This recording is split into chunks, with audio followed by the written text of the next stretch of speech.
Hello, welcome to Under Another Name. I'm James and I'm joined by Joe. Hi, Joe. Hello. So, the Labour Party under new management of Sir Keir Starmer. We thought that the Labour Party had done badly in the 2019 elections. They had done badly in the 2019 elections. We lost a lot of seats in the 2019 elections. Boris Johnson won a majority of 80. That was not a good day. I remember a lot of swearing from you, Joe. But these election results suggest that things have got worse. And in particular, I'm just going to bring it up onto the screen. In particular, the Hartlepool by-election results. So here we have it. Now, remember, if we go back to 2019, we had Richard Tice standing in this seat for the Brexit Party. He got about 10,000 votes. And the question really was, what would happen to those votes? At least that's what we thought the question was. What seems to have happened is that the position for Labour has got even worse. What should we make of this, Joe? What should we make of this result? Well, let's just start by acknowledging that simple point, right? We were told in 2019 with this kind of really this sorrowful kind of serious tone of like, this is the low point for the Labour Party. We've got a long mountain or a big mountain to climb on the way back to power. As Starmer, I believe, said, we will climb that mountain. There was an interesting kind of underlying assumption there, which was that this was the bottom of the hill, that 32% vote share, 200 seats in Parliament. This is as bad as it can get for Labour. Now, if we pop that result back on the screen for a moment, James, this result tells us that that assumption was fundamentally flawed, that actually 2019 may well not be the bottom to which Labour can sink to. And in fact, if you look at social democratic parties across Europe, the kind of most established, most well-known left-wing social democrat parties, the SDP in Germany, the Socialist Party in France and in Italy, these parties are well below 20% vote share. So those assumptions were fundamentally flawed. And when I look at these numbers, and when I looked at them this morning, the first thing I thought of was really comparing what I was expecting the day before. So I knew we were going to do this show, and I was thinking, what's the likely outcome here? Labour are going to lose the seat. They're probably going to do roughly similar in terms of vote share to how they did in 2019. They might do a little bit better, a little bit worse. Either way, the Labour Party will basically be able to say, look, it was an impossible election for us. There was this huge vote from the Brexit Party candidate, which was going to largely split to the Conservatives. There wasn't much we could do about it, and therefore, this doesn't really tell us that much, other than we're a long way on that road or that path up the mountain. What I wasn't expecting, if I'm totally honest, was that Labour's vote share would drop 9 points on what was supposed to be the nadir in 2019. And not only does it drop 9 points, if you go back to the 2017 election, I think we've got these stats, Labour comes in with a 50% vote share in 2017, wins the seat, wins it quite comfortably. And remember, that was 2 years after the UKIP party had successfully split the Conservative vote, or it was believed that they had in 2015, and it was a similar kind of three-horse race scenario. The assumption, again, was the UKIP vote would break largely to the Conservatives. What we see in 2017 is that doesn't happen. The UKIP vote actually largely breaks to Labour, and they hold the seat very comfortably. So we knew that, but what we didn't know was that Labour vote of nearly 22,000 in the general election of 2017 would become a vote of around about 8,000 4 years later, and that this would be under the leadership of the guy that we were all told by everybody who is paid lots of money to analyze politics is a fundamentally electable guy, the kind of guy that voters want to see leading a major political party, whereas Mr. Corbyn is ludicrously radical. Nobody would, not a credible figure. It's fine to believe these things, right? Everyone has things they believe about politics, but at some point, those beliefs have to collide with reality, don't they?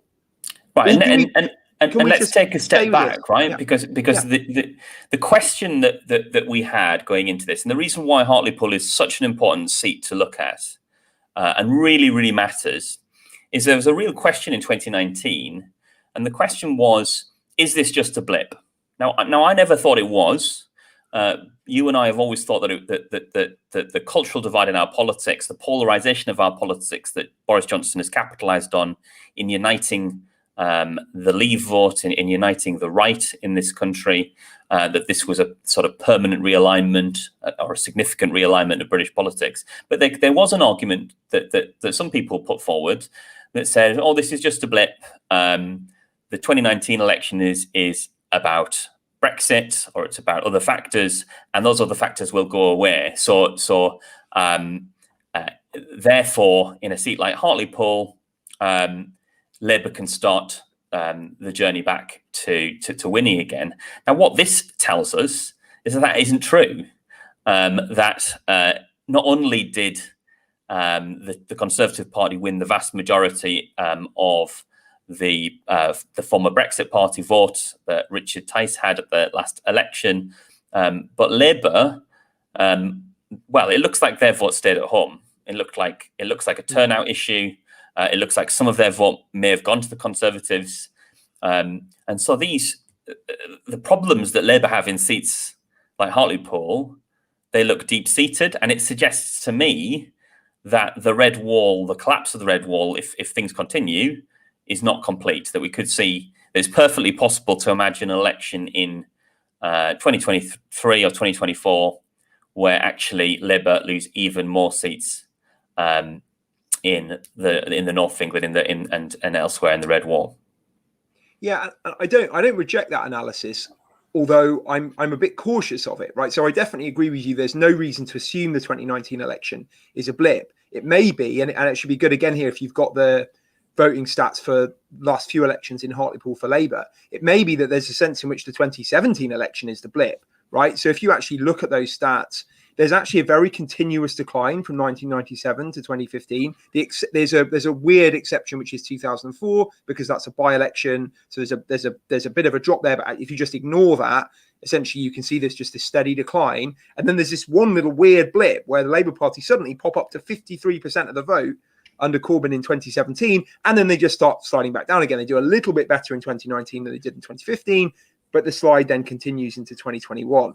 Historically low, like I think. Right, and this is true. If you look at the Labour Together report, absolutely. This is true across a range of seats, and this is something really important to notice that a lot of these the narrative around the red wall from some people is that it just sort of suddenly collapses in 2019, and it's not true. There are long-running trends in these seats associated with demographic change, associated with class D alignment, the changing nature of these seats. That means that the shift is long term. It doesn't suddenly happen in 2019. No, and I want to get into all that stuff because I think it's really important in understanding what's happened in Hartlepool, is understanding those demographic changes. But before we get there, just my point here is just simply the commentariat have presented Jeremy Corbyn as like the exceptional leader because he's just so bad. He just trashes this kind of this historic stronghold.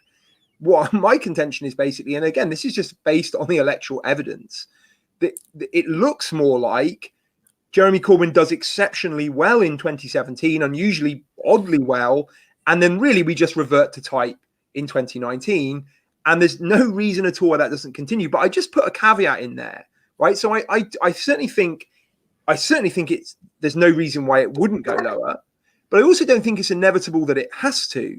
There's an important distinction here. If I was trying to sabotage a Labour election campaign in Hartlepool, I think I'd do it like the Labour Party have done it this year.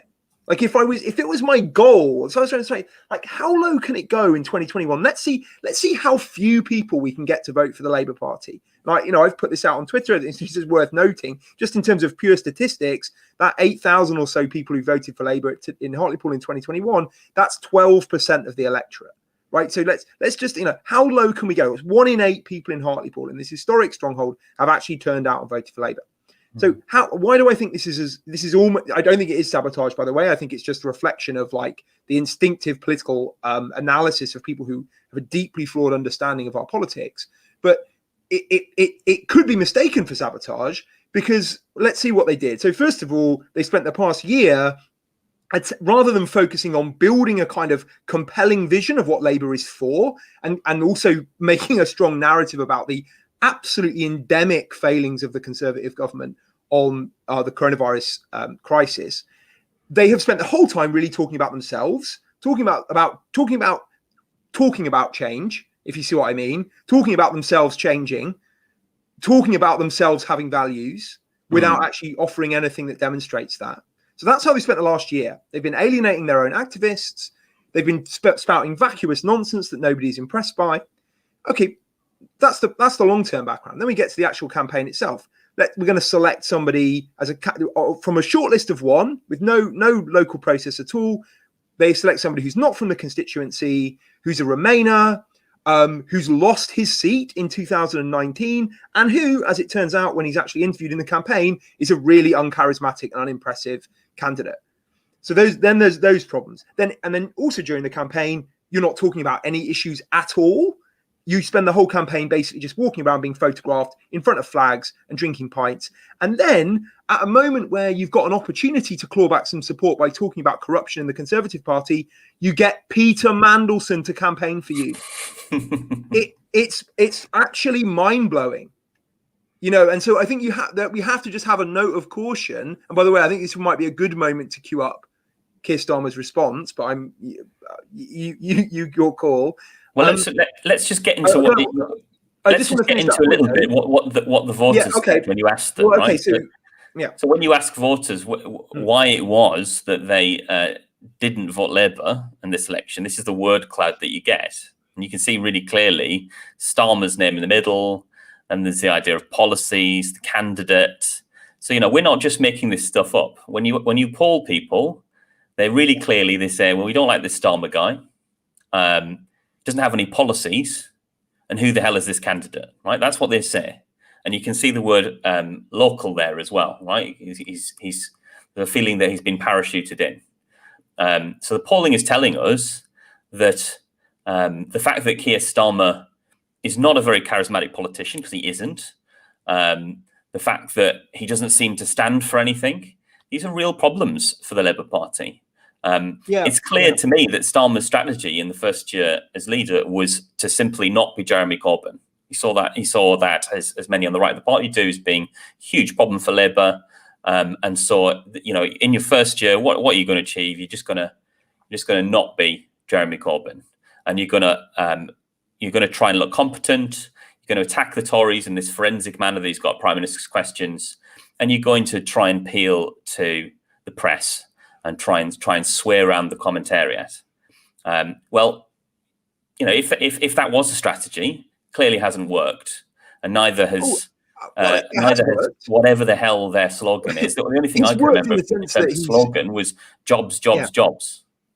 It's worked in the sense that he has swayed the commentariat. Lots of positive pieces about Keir Starmer over the past year. In fact, some prominent commentators, New Statesman, Independent, Guardian commentators were writing a month ago, great first year. Keir Starmer's had a great first year. These people are totally detached from reality. The people who write these comment pieces, they are detached from reality. Their assessment of whether somebody is a good leader or they're electable isn't how they do in an election. It's essentially like, we've already decided who we think is electable. So you get to this point of just like almost absurdity when you're looking at the way these things are being analyzed. So I just go back to what I was saying before. I think they're absolutely. I just want to actually double back a little bit and say it's important to stress. We were talking before we came on air about how we felt about the results today. It's important to stress that as somebody who now finds themselves very much on the left of the party, Labour Party, in fact, not in the Labour Party anymore, and to the left of the Labour Party. When Starmer was first elected, my bottom line response was, this is a guy we've got to work for, right? we don't want another 10 years of Conservative rule. He's presumably a smart guy. He gets the basic situation that we're in. He needs to, well, we can talk more about specifically about what Labour Party must do, but it's essentially he needs to rally his base whilst also finding ways to talk to a broader coalition of voters. He's a new leader. He's got more opportunity to do that than Corbyn, who was really badly tainted. So it's important to just expose the myth that everybody on the left is essentially just obsessed with Jeremy Corbyn. Actually, if you actually follow the left, pretty much everybody has moved on from Jeremy Corbyn. They really just want to see some good leadership.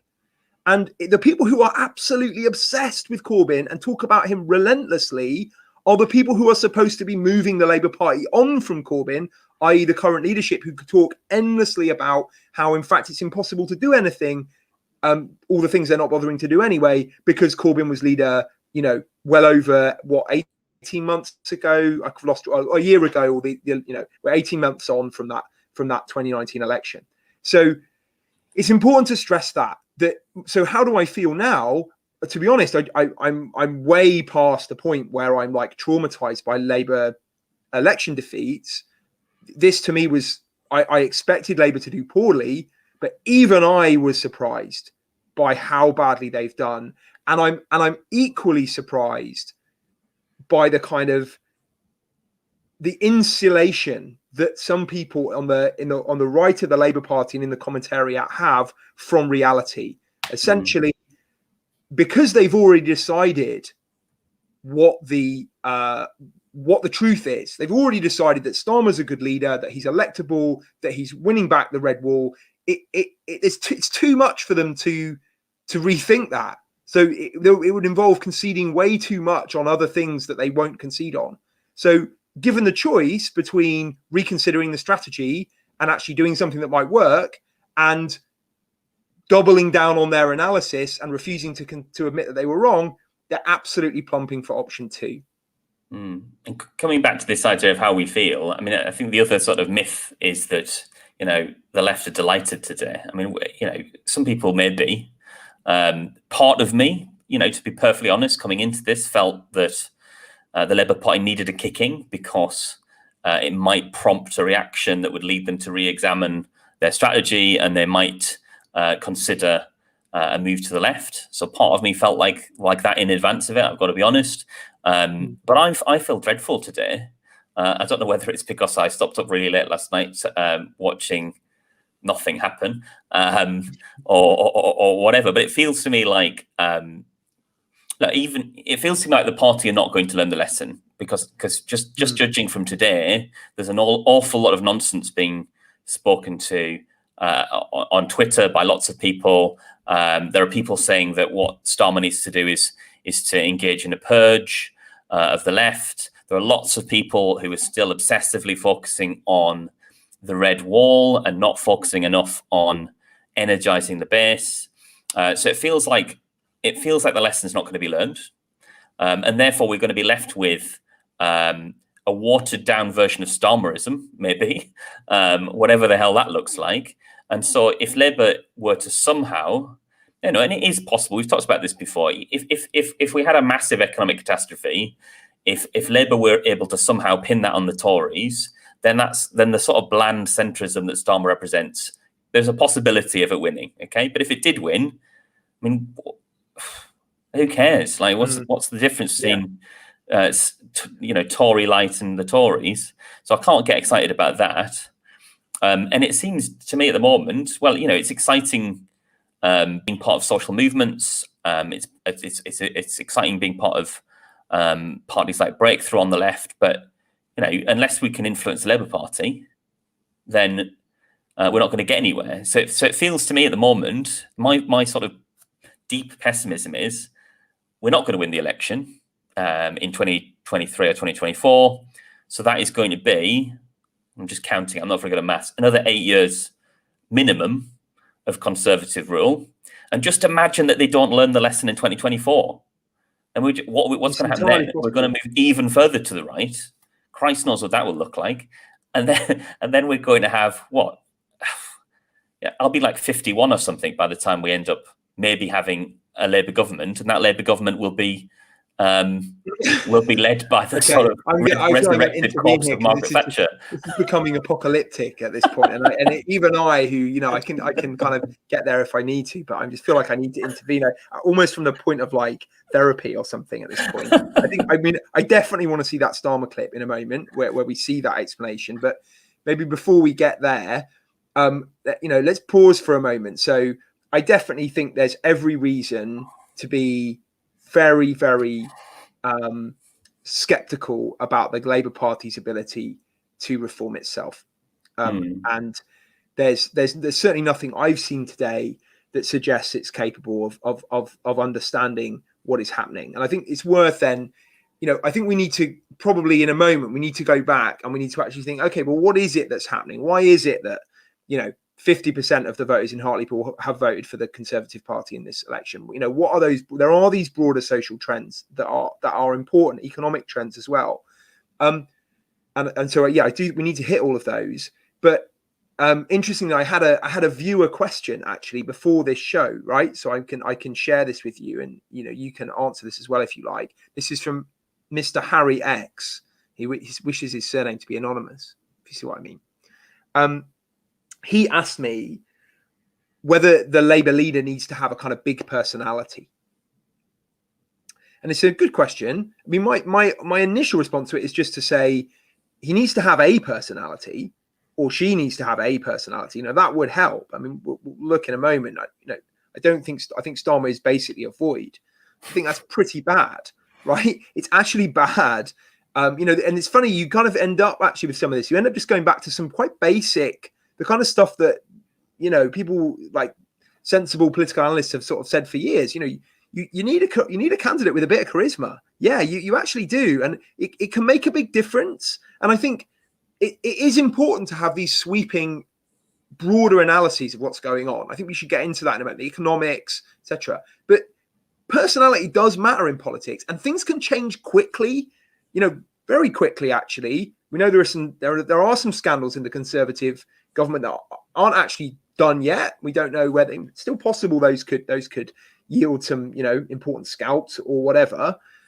But more importantly, it's possible for Labour to refresh, reimagine what it's for in 2021, post-financial crash, post-Brexit, in a very different economy, and actually start talking to voters, not about how they're going to talk to voters, but actually telling voters what the agenda is and how it speaks to them, how it can change their lives. It's actually possible to do that. And it's possible to galvanize your left activist vote base and win gain the interest of kind of more centrist, more moderate voters. If you're not doing both of those things in the Labour Party, you've got absolutely no chance. And it's beyond my comprehension that the Labour Party under Keir Starmer has tried to run without a base for the last year. That I have no comprehension as to how he's allowed that to happen. And it's such a bad tactical error that it makes me just pause before I make too sweeping an analysis about what the future holds. Because as I say, it's just so bad. So that's the kind of note of caution, and possibly in a way a kind of weird optimism. It's like, if Labour chooses to step away from this course that it seems bent on, things can change. Should we have a look at? We do actually have a comment on the stream. This is the first moment. I'm not even sure how it was short on the screen. I'm going to try. Do you think Starmer should resign? Thank you, K9. I mean, to me, the answer is unambiguously yes. These results. This is dire. And the test case here is you'll see people say, "Oh no, it's only 15 months, or it's only a year into his leadership, and it's been very difficult with the pandemic." Just imagine this was Corbyn. Just imagine it. A year into his leadership, he loses a seat that Labour have previously held, and the vote share goes down 10 points, and the Tory vote share goes up above 50%. Are you seriously telling me we wouldn't have the entire commentariat writing articles saying this man has got to go right now, and the PLP basically forcing him out?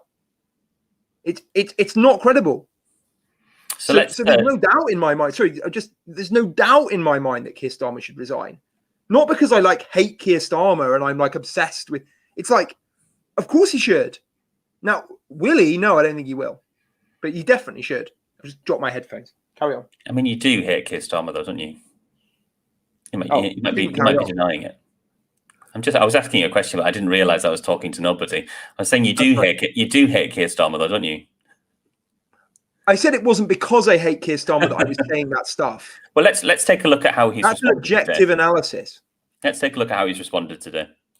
This is not a question of left or right. It's a question of whether we're facing the country. We have changed as a party, but we've not made a strong enough case to the country. We've lost that connection, that trust, and I intend to rebuild that and do whatever is necessary to rebuild that trust. But what does change mean in, say, policy terms? It means stopping as a party, quarrelling amongst ourselves, looking internally and facing the country and setting out that bold vision for a better Britain and changing the things that need changing. What is that vision? That is the change that I will bring about. Len McCluskey, Unite General Secretary, says people don't know what you stand for. What is that vision? Our vision is of a country that ends the injustice and inequality that millions of people face every day. But fundamentally, we have to show that we are facing the country, that we've learnt the lessons of this bitterly disappointing set of results. You say you take personal responsibility for the results. Are you up to the job of Labour Party leader? Yes, and I intend not only to take responsibility for the results, but to take responsibility for fixing things. And I will set out what change is needed over the next few days, but I'm absolutely clear in my mind and absolutely determined to do whatever is necessary to fix things and to make sure we can make that case to the country in a compelling way. What are you going to change over the next few days? What are you referring to? I will set out what we need to do to reconnect the Labour Party to the voters. I don't quite know what's happened there. Cast their verdict on us last night. I have a frozen screen. We have changed as a party. We have changed as a party, but we need to go further and we need to set out that strong case to the country. We have not done that. So you're going to set out a new policy agenda, is that what you're saying? I am going to set out a strong case to the country, learn the lessons of the elections that have come in so far, and accept that we must reconnect and rebuild trust with working people, particularly in places like Hartlepool. Can you give us any indication of what it is you're going to be Well, I'm not going to set out a policy agenda in this interview, but I'm going to set out how we reconnect and rebuild that trust. Okay, well, there we are. We've just heard from Keir Starmer there, setting out his... I mean, what the hell was that? Is it? I've got a secret plan. I'm not going to tell you my policies. I couldn't possibly tell you my policies on television. I couldn't possibly set out a vision now. I'm going to tell you in the future. It's a secret plan that I've got. And on national television, when the BBC interview me after the election, I mean, can anybody imagine that the centrists of the party love to fantasize about Tony Blair and what Tony Blair would be doing in this moment? It wouldn't be that. Tony Blair would be immediately analysing what went wrong. He might come to the wrong conclusions. He'll probably pop up on Radio 4 and come to the wrong conclusions in the next few days. But he would set out a vision. You'd know what he stood for. Let's be honest, James. Absolutely no idea what Keir Starmer stands for. Neither does anybody. And Blair, and I could easily do a whole show on the flaws of Tony Blair, but he would never have put himself in a position where it was possible as a opposition party to poll 28% against the governing party. He would because Tony Blair was basically ruthless. He wanted to win. He would just not have put himself in that position. So he wouldn't have had to do an interview where he was essentially being embarrassed about the fact that he had nothing to say. I was very lucky in that clip because my screen froze halfway through it, so I didn't have to watch the end. But I mean, what was my highlight from the clip? It was probably the bit where it's like, so how are you going to change? We're going to change by showing the voters that we've changed, by turning to face the country and showing them the change that we... I think it's worth saying nobody talks like this in the real world.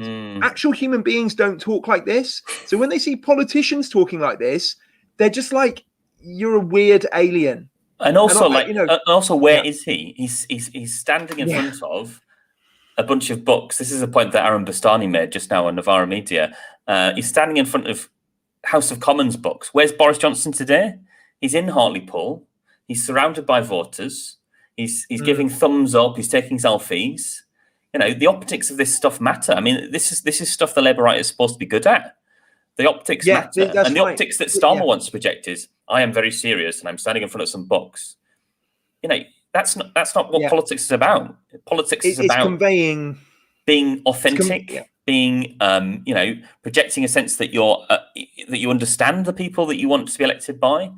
So not only does Starmer not have a vision, he's just not a very good politician. He's Mr. Serious. I don't want to, because I'm a teacher, I don't really want to resort to these metaphors, but he's like a sort of a nerdy student at school that nobody liked very much. Yeah, I mean, obviously, we as teachers we don't endorse that kind of. No, we don't. But as I've said before in a previous podcast, you know, when you start to find Keir Starmer annoying, he's very annoying. Yeah, and you're right. You know, this is what we were told, that the sensible Labour middle ground, when you stripped away all the sort of ludicrous left wing people, they would get the optics right. They would talk the language of ordinary people. Nobody speaks in the way that these politicians do. And if you watch Boris Johnson, right, we've done a whole show on Boris Johnson. I don't buy into the myth of Johnson. I don't think he's this incredible Titanic politician. I think he's someone who sets traps for himself. And I think we're not finished with that. I think Johnson's got some serious problems ahead, actually. That's for another show. But what Johnson can do is he can talk like ordinary people talk. He might have a posh accent, but he can actually talk with a kind of resonance and a rhythm that people actually think this guy is a human being. And frankly, that's probably the most important reason why people have come out and voted, you know, across the country, actually, in local elections all around the country. The Labour Party is slipping back, not everywhere, but overall, on average, it's slipped back by over 100 council seats so far. The Tories are up over 100 council seats. You know, yes, there's been a bounce from the vaccine. Yes, I do think that's had a political impact. But let's be clear, Labour should be in a position where they are hundreds of seats ahead, and then, you know, there's a vaccine bounce, and that takes the edge off Labour's advantage. The dire effect of the Conservative government in this pandemic, it can't be said enough. If you don't explain it to voters, voters will make the assumption, which the press kind of helped them to make, along with Conservative government ministers, that nobody could really have done any better. You know, it was a very tough situation. If you're not explaining an alternative narrative, why would you expect voters to make and form any other conclusions than the ones that they have formed? So, you know, yeah, there's spectacularly misjudged politics going on. Starmer is someone who only joined the House of Commons in 2015. He's a relatively inexperienced politician, and he's massively boosted in terms of his reputation by the utter gullibility of our journalist class, for whom simply having a "sir" in front of your name and having a sharp haircut is sufficient to warrant being regarded as a kind of political genius. And that's how inane it is. There is no objective analysis happening at all in our media. And there's maybe, you're starting to see a little glimmers of it now. And interestingly, also, you're starting to see some reappraisals about some of this social stuff that's going on in terms of why are people voting in Tory and Hartlepool, which I think we should come to. But it's just important to set out how far off Labour is from having any sense of what it should be doing to win power. Yeah, I mean, it's worth maybe looking at some of the reactions from the Labour right, just because I've got them queued up. Sure. So let's have a look at what some people have said. So this is Ed Owen. Now, I think Ed is a former New Labour strategist. Let's read it out. But this unity, however well-intentioned, means that the party continues to provide a comfortable home for people and ideas that are inconsistent with the task as seeking to become a party of government. This is part of a long thread where Ed's analysis is that the problem for Labour is that there are too many socialists in it, essentially. No, James. No. The problem for Labour is it's too unified. Wow. Imagine that's your conclusion about the Labour Party. Yeah, so he goes on to there's say... There's too much unity. He goes on to say in this also, thread that he wants to cull half of the party. So yeah. Oh, yeah. And there are too many activists working for it. Are you high? Like, there's a level where you just have to step back and just marvel at it.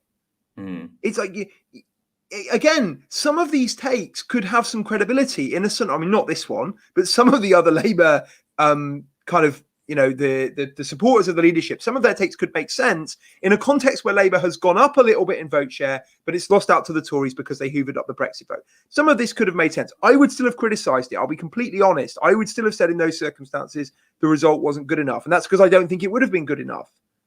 But this take is off the planet insane.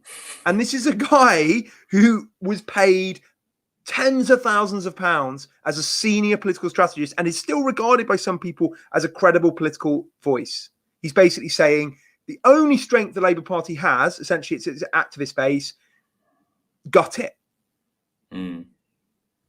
Let's have a look at some other responses from the Labour rights. We've got Andrew Adonis here, writing in the Times. I don't subscribe to the Times anymore, so I don't have access to what he actually said. But we see the headline there: Labour needs an election winner. Keir Starmer isn't it. Now, insofar as it seems that Andrew has suddenly realised that they've elected Mr. Lego Man to be leader of the Labour Party, that they've elected a personality void who has no ideological beliefs, has no policy direction, has gone back on everything he said when he made his 10 pledges to get elected, in as far as he's realised that that Keir Starmer, just because he dresses in a nice suit, is not the new Tony Blair. It seems to me, at least, that Adonis is making a little bit of progress. No, afraid not. So let's remember two things. Right? First of all, Adonis, when just after Starmer, I think just as he was about to succeed to leadership, it was we are a few hours away from having credible Labour leadership again. Now, why is this a terrible take? Let me explain it very simply. Keir Starmer had never been a political leader before. And Lord Adonis had already decided that he was a credible leader. Now, for me, that tells you everything. This isn't a guy who's capable of actual political analysis. He's someone who's basically made all his decisions in advance. And, so what's happened now? Oh, yeah, I mean, it's tanked, right? The whole methodology of the Labour right has tanked. So, of course, some of them, the shrewder group, realize that they need to ditch the guy that they've hung their hat on for a little while because it's tanking. But it doesn't get a pass because guess what? Guess the kind of people in the Labour Party who Andrew Adonis thinks is going to lead it back to power. It's people who are going to be even more aggressive in torching the left and pushing Labour into an electoral position where it's essentially naked. It doesn't speak to or for anybody. So no, I'm afraid Lord Adonis, it's a nil from me. Okay, for final 0. One. Couldn't miss Luke out. Oh, there he is. If you're one of the massive slice of the public who is older or a car driver or a homeowner or voted for Brexit, you would think the Tories care about you and Labour doesn't. Until we change that, those people will increasingly not vote for us and we will not win. This was, again, the end of a long thread where he went through various things that he felt needed to change. But is this the slice of the public that Labour need to be appealing to? Well, yes. I mean, of course, Labour need to be appealing to everybody. But I think the idea that the sort of principal electorate that Labour should be starting with is, essentially you're describing Tories here. I mean, the Conservative Party is made up of, disproportionately, homeowners, Leave voters, older voters. Yes, of course, Labour Party need to attract Conservative voters. But what we're doing at the moment, it seems, is totally alienating the electoral base. So Labour's electoral base, of course, is younger. It's more likely to have qualifications. It's more urban. It's more outward looking. And what Keir Starmer has done so far is really say nothing to address the concerns of those people. You know? So isn't that ironic that Lukakus is saying this after a year in which his own leader has basically only spoken about these groups or only tried to speak to these groups? And so who's getting it wrong then?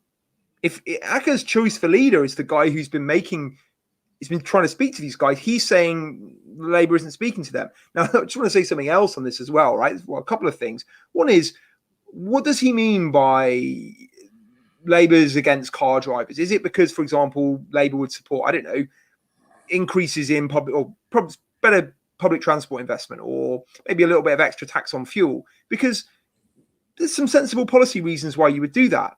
So what's he saying? Basically, don't do that because you're alienating all car drivers? I mean, okay, maybe. All right, now let's take homeowner. Why does he think Labour is attacking homeowners? I'm not actually sure what he even means by that. I don't think there's any particular reason to assume that Labour's anti-homeowner. But the big point I would make here is just, what would make you think that Labour doesn't care about these groups of people? Let me think. For the last 5 years, senior members of the Labour Party that look like Luke Akehurst and their cheerleaders in the press have been telling voters that the Labour Party doesn't care about these people, in spite of policies the Labour Party has proposed, concrete policies that would actually improve the lives of millions of ordinary people. So this is a classic example of Labour just talking about itself, to itself. Nobody outside of this bubble actually cares. Now, he's closer, isn't he, than the others, because he's at least starting to hint at the idea of some of the social and economic forces that are going on in Hartlepool that are actually really shifting the dial. And that, I think, is where we need to just kind of like pause for a moment, think, okay, so what is it? Why are people voting Tory? Now, the kind of really flawed narrative that you'll see on this is that the Tories are now the party of the working class. The working class used to vote for Labour as a kind of bloc. Now the working class have kind of deserted Labour in the Red Wall, Midlands and the North, and they vote Tory. Now, it's important, isn't it, just to make clear that this is a wildly simplistic, oversimplistic reading of what's actually taking place. So the actual demographic change in the North and the Midlands, and particularly in towns in the so-called Red Wall, places like Hartlepool and other places, is younger voters, younger people are going to university in greater numbers, getting degrees, they're moving to big cities, they're taking with them their kind of more progressive social values, their Labour votes, and they're voting in these big city constituencies, which Labour is piling up huge majorities in, but in a first past the post system, that doesn't help them very much. Whereas still in Hartlepool, you have a kind of aging population. And by the way, not just in Hartlepool, right? In many of these towns across the region, you have an older population, more socially conservative, but also crucially, more likely to have secure income, own their own homes. In other words, have the classic features of conservative voters throughout history there. In other words, they're people with assets, with a stake in society that they're reluctant to lose and give up. Now, that's definitely part of the picture, and it's a really important part of the picture that again, this myth of like Jeremy Corbyn came along and he just alienated the Red Wall. You know, not only is it not borne out in actual evidence of like changing vote share, but it's also just doesn't reflect the economic realities of what's going on in these constituencies. And there's a kind of message that they suggest, which is that by the time we get to the election in key constituencies, those kinds of voters, in other words, Labour's core vote, will have nowhere else to go, because Labour will be able to say, look, it's either us or it's the Tories. We don't want a Tory government, so you're going to have to vote for us. All right? I think it's really important to address that, because we are going to be in a position where Labour are going to say that at the next election. It will work to some extent, right? It might even work on me. Will it? It might. Yeah, I might vote Labour next time. Who knows? Right? But okay, let me address it, right? First of all, there are places for the voters to go, right? One of the key problems that Labour have is that their electoral coalition that existed in 2017 has fractured. And just to remind ourselves what happened in 2017, Labour did a very good job in 2017 of uniting the Remain vote, and so did the Tories. And the difference in 2019 was that the Tories hung on to the Leave vote, in fact, extended their lead there, and the Labour Party, it fractured across lots of different parties. The second thing to say is, if you have an enthusiasm gap, in other words, if the Tory voters, which they already are, by the way, because they're disproportionately old, and therefore they turn out in higher numbers, but if they're really enthusiastic about their cameras, and by God they are, you only need to go on social media to see how popular Boris Johnson is. Again, another myth thrown at the left is that we don't recognise this. We absolutely do recognise this. Yeah, he's you know, I'm not saying he's a genius, right? But he's if there is a centre ground in British politics, and we might come on to that, it's a polarised centre ground. So what you need to be able to do is to straddle the divide in politics and to say, right, I'm going to be culturally conservative, and I'm going to be at least performatively, economically left wing. And so Boris Johnson is playing that character very well. And one of the skills of a politician, again, we might come on to this in relation to maybe what Labour need to do, is to be able to project incoherent narratives. It's to be able to say two things at the same time. Not incoherent, but conflicting. Yeah. Conflicting narratives, yeah. And Boris Johnson to talk to different groups of people. Boris Johnson is the libertarian sort of Thatcherite who embraces massive state spending in the middle of a pandemic. People say he doesn't have an ideology. Maybe he doesn't. But he convinced the Conservative Party to believe that he was libertarian.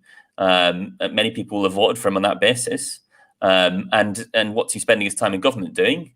Spending vast amounts of money because he has to in order to hang on to some of these seats. And one of the reasons why the elections are going so well for the Tories is because they are benefiting economically. And those seats that maybe not by much, but what they're seeing is investment coming into the region for the first time in a very long time. I grew up in Teesside, and I remember people grumbling about the Labour years, that we'd been left behind. And yes, they'd say we've been left behind by the Tories, but I think it gradually began to sink in that we're being left behind by the Labour Party as well. And so, it's really significant, I think, that I've gone off on a tangent in what I was saying, but I think it's really significant that for the first time, voters in areas like Hartlepool, like Darlington, like Stockton-on-Tees, like Middlesbrough, Sedgefield, these places where the Conservatives are doing well, that money is pouring in. And we can see the effect that this is happening. If I can bring this up on the screen, is it one of the slides I deleted? No, it's not. We can see the results of this, which is results like this in the Tees Valley. So this is I think his name's Ben Houchen, absolutely smashing it.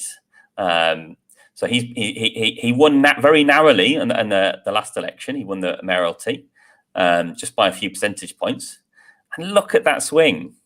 So part of my pessimism is that once the Tories get into these seats and start putting money into these areas, Labour aren't going to win them back because the economic logic of the situation, if you just think purely in terms of self-interest, will be, well, we got nothing when Labour were here. We got nothing when Thatcher was here, but these Tories are different.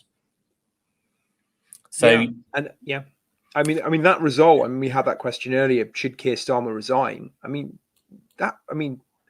So who's going to take the flak for this? What are we going to see from the Labour Party, other than just the quite extraordinary suggestion that we had on the airwaves this morning that Labour needed to do more of what they were doing at the moment?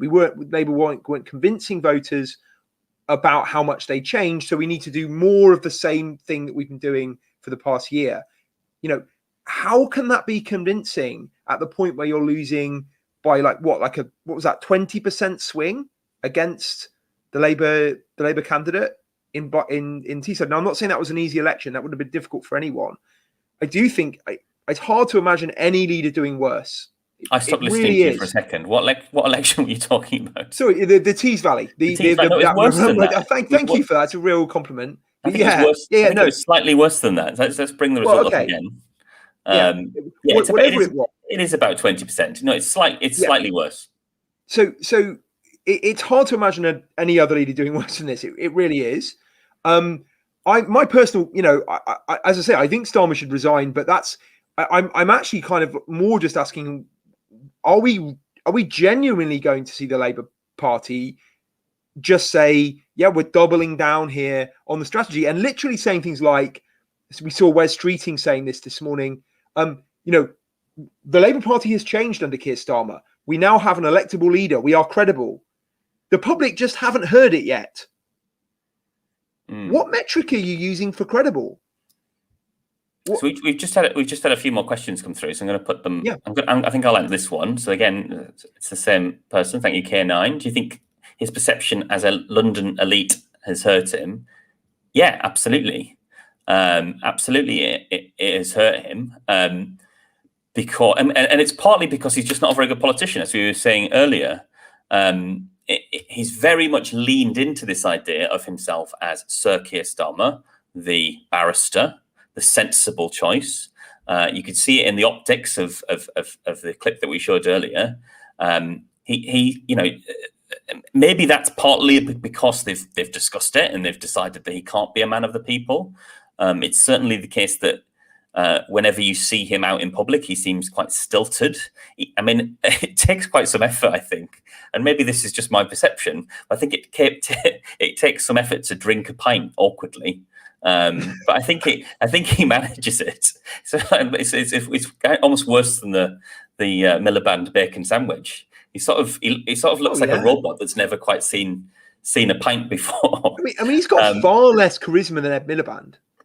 And then we've got a second question. Can I just on that question before we come to Freddie's question on that one? Yeah, being a member of the London elite is a problem, but yeah, as James says, it's a problem that his personality has heightened massively. So it's, in other words, the problem isn't that he's from London. I think Labour could have a really credible leader who is from London. And actually his social background doesn't matter. Christ, elite, the Prime Minister is Boris Johnson.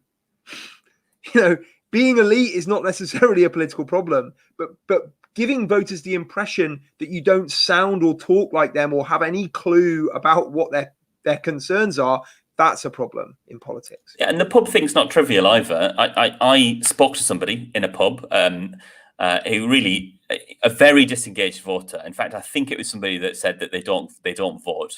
And I love talking to people like that. And I just said, what do you think of Keir Starmer? And he said, well, I don't really have much of an opinion about him. I don't really know what he stands for. I was expecting that as an answer. And I said, what about Boris Johnson? He said, yeah, I like him. He seems like the kind of bloke I could go to the pub with. So look, this isn't trivial stuff. A lot of people, aren't like us. And you've really, I used to say this a lot when I was a student at Durham and I was thinking about the 2010 election. I remember saying to a friend of mine, look, don't read the broadsheet newspapers.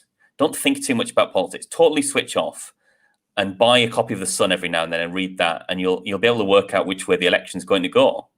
You've got to realize most people are not paying attention most of the time. People have got busy lives, and most people's perceptions of what's going on in politics will be, it will be stuff like that. How do they come across? And whether you like him or not, the Prime Minister is the sort of guy you'd want to go up to the pub with.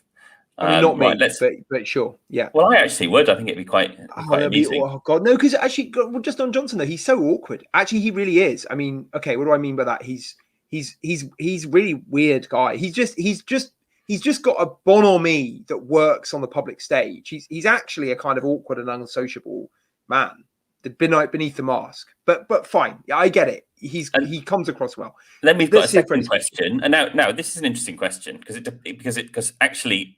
Remember, Jeremy Corbyn was the leader of the Labour Party when the pandemic started, and Corbyn was really, really, really clear on this. He said, we need to deal with this.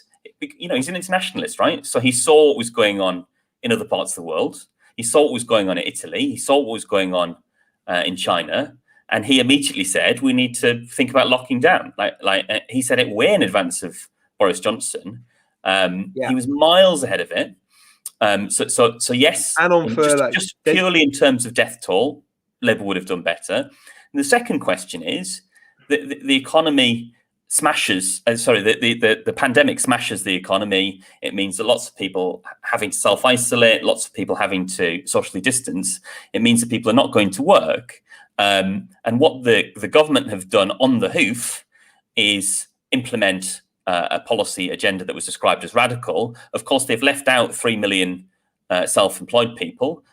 Remember, they've left huge gaps in support for renters, for example.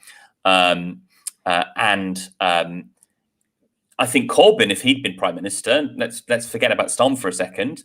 Corbyn, if he'd been Prime Minister, would have realised that the pandemic, as a moment of crisis, presents a truly transformative situation. Because remember, what the pandemic did was expose that years of austerity destroy public services such that they're not in a position to cope. And let me tell you, if you have a conversation with doctors and nurses working in the NHS, as I have done, I'm sure many other people have done, the NHS is on its knees in terms of what they're having to cope with. There's a huge backlog of work to be done, and there is a mental health crisis amongst NHS staff. And the government's response to this, and I know I'm going off on a bit of a tangent, is to clap and do absolutely nothing about offering them a decent pay rise. And the Labour Party's response to it is to offer them the bare minimum as well, right? Labour Party's response is to clap a bit louder and yeah, offer a tiny percentage pay increase more. There's a great clip online which you can look up where Corbyn basically sets out the case for a furlough scheme long before, certainly several days before, it becomes government policy. And you can actually see, it's really interesting. You can watch someone like Rishi Sunak on the front bench, and you really see it kind of dawning on him.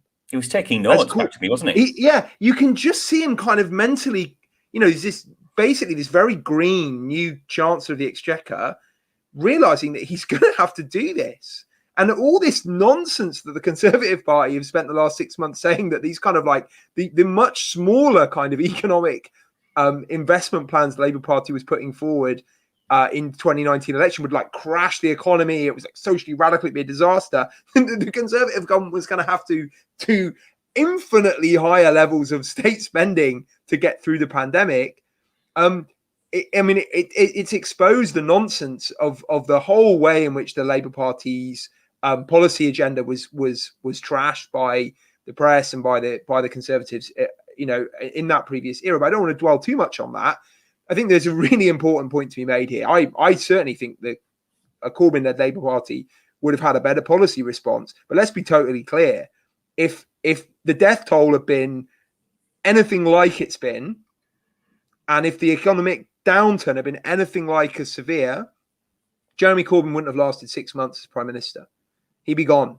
He'd have been chased out of office by his own PLP, by the opposition party, reasonably enough, and by the press, with a far less severe impact than this Conservative government has had. Now, I think that's just really important just to keep in mind that we're not, in the end with this debate, we're not talking about, when we talk about politics, we're not talking about things just being like weighed objectively and analysed objectively. And when we're thinking particularly about kind of like, where does the Labour Party go from here?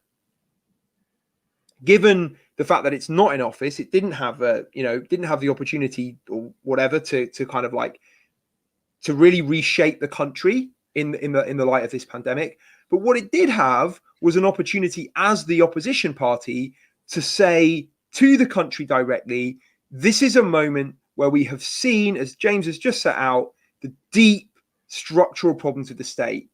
And not only that, because Starmer has said that a couple of times, here is the Labour Party's policy agenda to transform the country in a way that is visionary, that is inspiring, that offers a really transformed country and has that image in view. Now, here's the thing. You won't win every voter with that. Some voters who have cars and who live in houses, to use Luke Atker's ludicrous framing, some of them will also read newspapers that say that this is all far too expensive, we can't possibly do it. Of course they will. right? The Labour Party can never win those people over. Stop trying to triangulate in a way that means that essentially you can't win anybody over.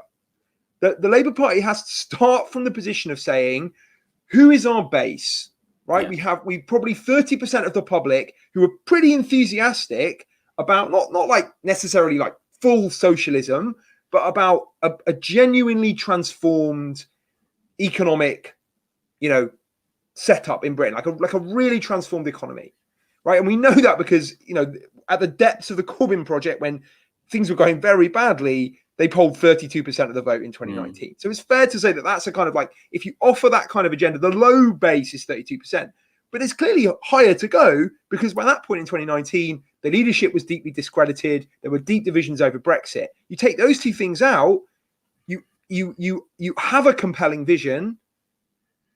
There's every reason to assume that the Labour Party could be challenging the Conservatives at the next election. Seriously, every reason. This is absolute nonsense that this is some kind of like impossible Herculean task. That's not how politics works. I remember having this conversation with you, James. I just want to flag this up. I remember you saying to me back in the days where I don't think your takes were as hot as they are now. I remember you saying, well, look, Starmer's like Kinnock. He has to do a couple of these. We have to do a couple of terms in opposition. I remember saying to you, no, that's not how this works. Just because that happened in the 1980s, it doesn't have to happen now. Politics doesn't run on a cycle. I know I make this point every week, but I just want to make it again. The reason we think like this, the reason everybody has to be like Kinnock or Blair or Thatcher, is because the people who write about politics, that's all they know. They're stuck in that political world. And they just write everything. So James, just finished the point. Everything they write about is put through that prism, and they have in their heads this concept of a centre ground which Labour needs to reach, this mythical sweet spot, which has totally disappeared. There's you said it yourself. The sort of electoral sweet spot is no longer in a kind of like a centre kind of balance between what the left think and what the right think. It's much more complicated and interesting than that. But yeah, let's bring this quote in because it's really good. I'm just sure. I'm going to come back to the point. It's very ironic, really. But this is not, this is the point you're making is not absent on the right. We had Dominic Cummings. This was part of a thread that he put out today. When pundits who explained why Vote Leave's plan to realign politics was mad, stupid, impossible, now give post-hoc explanations for why it's also logical and inevitable, ignore their babble. Pundits equal noise, not signal. E.g., the centre ground does not exist. It's pundit fiction. Now, I want to come back to this because I just wanted to make 2 points before we get on to. I think Dominic Cummings makes a really good point here. He's spot on here, isn't he? I think the other thing, just whilst we were on Corbyn, because it's something I've not said on the podcast, if you abandon the platform, if you abandon the manifesto of 2019 and 2017, you also just make loads of strategic blunders, right? So just to give 2 examples, we had the protests last week about Manchester United, Glazers out, and about them joining the Super League. So essentially, the point of the protest has become much more radical, in my view. It's about the takeover of football by billionaire owners. What did Labour have in their manifesto? They had an ownership model that would have given ownership to clubs, right? What does Starmer do? Doesn't say anything about it. Total missed opportunity. You had a huge it's an astronomical number of people actually were paying attention to that story. If you think about the international audience who wanted to watch that football match. Then if we think about something that happened today, unfortunately, we have another building on fire because of cladding that the government have done nothing about. In fact, not only have the government done nothing about it, but the bill in question ping-ponged between the Lords and the Commons.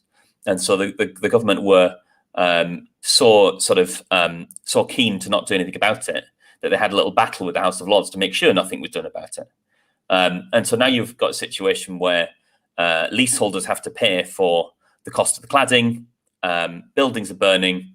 What does Keir Starmer say about it? Nothing. What's the credible Labour response? Well, for a start, Jeremy Corbyn was out there with the Justice for Grenfell people, very publicly supporting them. But look, if Corbyn had been in power during this phase, he would have said the state needs to pay for all of it. Yeah. and the next time something like this happens, Labour are on the front foot. So I just think let's put it slightly weaker than I am, right?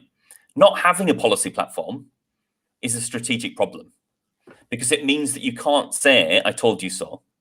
Coming back to the pandemic, which is what we were talking about, Starmer's version of our I told you so is, I said something that wasn't quite enough a few weeks earlier than you did, and then you ended up doing it. There's no fundamental critique going on. This is just about, we should do things a little bit quicker. And on things, when he does make a strategic decision, he flip-flops on it. So Christ knows how many positions he had on schools, which I was paying attention to. We should open schools. We shouldn't open them. We should, he had lots of different positions. So the problem with Starmerism, the fundamental problem with Starmerism, and just to be clear about what it is, in my mind, Starmerism is an attempt to centre the idea of competence. The point of it, and it's a form of Blairism, really. It's a form of centrism, is to attack Johnson, to say Johnson's incompetent, to say Johnson is corrupt, to say that the Tory party is full of sleaze, and to try and generate a competence problem for the government. And meanwhile, your job is to be Mr. Competent, right? Now, the problem with that is you don't have any policies. You're not speaking to anybody. All you're doing is relying on voters looking at you and realizing that you're Mr. Competent. Problem for Starmer is they don't think he's competent anymore. No. They've had enough time to notice that he exists, for the most part, and they don't even think he's competent. So even on the if that is their plan, even on their own terms, they're not succeeding. He's not regarded as competent. He's not regarded as a good leader. If you just put that Cummings tweet back up, let's come back to that. Ends up having a rant. It tells you why that's the case right now, because the question is, who is Starmer trying to convince that he's competent? It's not actually the electorate.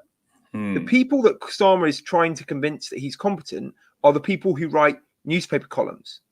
And Cummings is just spot on with his analysis here. I think later around the thread, I think he goes in the wrong direction, actually. But here, he's spot on, right? These guys are the most easily impressed people in the world, the people who write these columns, in terms of, like, if they see somebody like Keir Starmer, who basically repeats back to them the things they've been saying, and they go, wow, this guy, he's got a transformative agenda. It's like, no, he's just repeating your columns back to you, the same sort of like empty platitudes that you came up with a few months ago. And they will go along with it, and they will kind of like cheerlead, and then it will go wrong, and then they'll start saying like, oh, actually, maybe he's not cutting through. And then at that point, like, he's screwed, because he's basically, all of his agenda is essentially trying to convince this group of people who are totally detached from the lives of ordinary people. Now, what Cummings did, in my view, I've said this before about Cummings, I don't think he's a political genius. I think he is ruthless. I think he is someone who is willing to do what it takes to win. He just realized that most of what passed for received wisdom in politics was basically nonsense, and that it was perfectly possible for the Conservative Party to win over voters in seats which he knew quite well, as somebody who had family in the northeast of England. He knew that this wasn't some like these people weren't like devoted to the Labour Party, that there was significant disenchantment, that there was disenchantment about immigration, there was anger about the European Union. He could see that it was perfectly plausible for a different kind of Conservative Party to energize these voters and win them over. And he just ignored people who told him that that wasn't possible. Now, why did they tell him it wasn't possible? Because in the 80s and 90s, these seats always voted Labour. And for the people who decide to receive wisdom, essentially the received wisdom of our politics is just what happened in the era of Thatcher and Blair. That's it. So Cummings was just smart enough to realise that you could just ignore that and actually focus on how do you build a new voting coalition. And he built that coalition through the Brexit campaign, then through the election campaign of 2019. And what he learned from it was that when you did that, these supposed kind of like, astute analysts would then just repeat back all the stuff that they'd said 10 years ago was impossible, They'd say, "Oh, look, yes, of course, this inevitable process has happened," which they themselves had previously said was not something that was credible. So, once you see through it, you can actually get on with the business of doing politics. And so this is my final point. I think that's all the Labour Party has to do to win power. All it has to do is to realise that the people who are supposedly the opinion formers who shape our national debate are just empty vessels who are talking to themselves and are not of interest to the wider public. And that if you just ignore them and you offer something over their heads, you communicate directly with the electorate in a way that is inspiring and engaging. Yes, you'll turn off some voters. You won't win them all, but you'll generate a political base who will make you at least politically competitive. And what's really striking is that if we go back to that 2017 result, right? Again, let's think about the received wisdom of commentators here. It was clearly impossible for the Labour Party to increase its vote share in London and Hartlepool. Oh, except they did it in 2017, in a year after the Brexit referendum. Right? It's clearly impossible for Labour to appeal to socially conservative voters in the north and more radical younger voters in the south, except they did it. Right? Now, why did they do it? Not by ludicrous triangulation and sort of like mealy-mouthed nonsense, but by actually having a set of policies that people were interested in. Because actually, again, the Blairite consensus, which says essentially politics is just empty and it's all about signals, no, that's not how it works anymore. That may have been the case in the 90s when we lived in a very different economic kind of context, post financial crash. No, people are actually looking for solutions to their problems, and actually the Conservative Party have to some extent been very astute at offering those solutions. I don't agree with all of them, but they've actually offered things that are credible. The Labour Party is nowhere near. It is nowhere near, and it should be an embarrassment. And so this is where I do just feel well, that little bit away, of anger. Right? It's not just Sorry, further James. away. They're further away, and so if you supported this project, you should be really reflecting now on. It's fine, right? I understand why you might have found it credible, but right now you should be reflecting on it. And if you're in the Labour Party in a senior position, you should be embarrassed. You should be deeply embarrassed because you spent the last 5 years talking absolute nonsense, telling people that it was easy for the Labour Party to regain support, to become 20 points ahead. All they had to do was push the button marked credibility and they would suddenly springboard back to power. And you've been telling people this for 5 years and we've handed you the keys and you are rubbish. You can't do it.